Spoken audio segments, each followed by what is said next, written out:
Mga palatandaan na ni minsan hindi ka naging mahalaga sa isang tao. Una, halos magmakaawa kang bigyan ng atensyon niya pati pagti-text o pag-chat halos magmakaawa kang replyan ka. Sa katunayan nga maraming oras kang naghihintay para sa kapirasong text o chat mula sa kanya. Pangalawa, abala siya palagi na halos wala na siyang panahon para makinig sa'yo. Habang nagsasalita ka akala mo nakikinig siya subalit iba ang pinagkakaabalahan niya. Pangatlo, wala siyang pasensya pagdating sa'yo.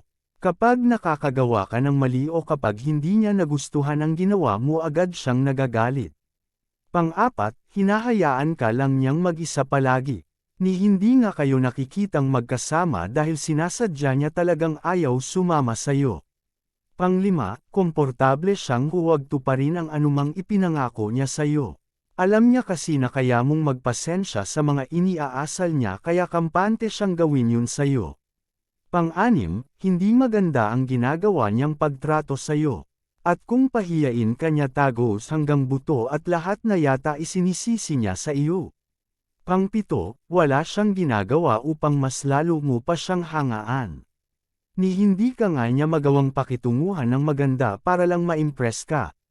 Pang-walo, ramdam mo na isa ka lang sa kanyang mga pinagpipilian.